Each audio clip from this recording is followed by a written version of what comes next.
لسر يريد الله بكم اليسر ولا يريد بكم العسر. خوای تعالی ئەوێ دینتان لەسەر ئاسان کە، نایەوێت دینتان لەسەر قورسکە. ما يريد الله ليجعل عليكم في الدين من حرج. خوای تعالی نایەوێت لە دینداریەتیە حرج و ئیحراجیتان بۆ دروستکە.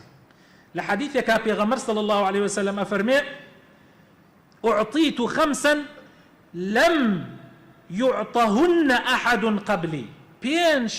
پێغەمبەر و ئومەتەکەی دراوە بە کەسی تر نەدراوە. يعني بينشد ببيغمر أما خصائصي نبي صلى الله عليه وسلم بينشد ببيغمر بأمتكي دراوة بخلقي تر ندراوة، يعني بأمتكاني بيش بيغمر ندراوة. نصرت بالرعب مسيرة شهر. بيغمر صلى الله عليه وسلم بشت برواية بو يعني دجمن يك مانقري ريبكي دجمن نايب بيغمري ببستي عليه ترسيا يك مانقري. وجعلت لي الأرض مسجدا وطهورا. سرزوي زوي كراوة مزقوت بو مسلمان أمتكاني تروان بون إلا أبوايا إلا لمزقوت أن يجيان كده، بس أمتي محمد صلى الله عليه وسلم حمو سرزوي مزقوتا إلا أودسو حمامو قورسان نوي لحموش يعني كان يشكي دروسته بلام لحمامة لأودسة لقورسانة ألوانا نابين يشبه. وسرزويش كريات الطهور يعني خلقي أشيبو أويت إنسان تيمومي بيبكا.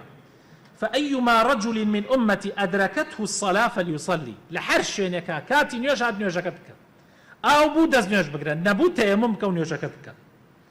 وأحلت لي المغانم دسكوتي جنك بو بيغمر صلى الله عليه وسلم حلال كراوة بو أمتكاني تر حلال نكراوة ولم تحل لأحد قبلي.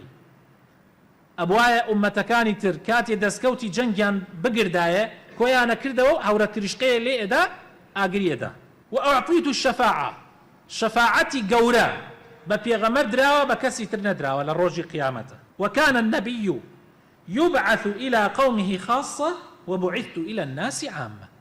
همو بيغمر يبو قومكي خوي أن الرابو أمتكي كومل خلق بس بيغمر صلى الله عليه وسلم تنهابو عرب نية بو كرد وعرب وفارس وهمو سرزبيها تروجي قياما.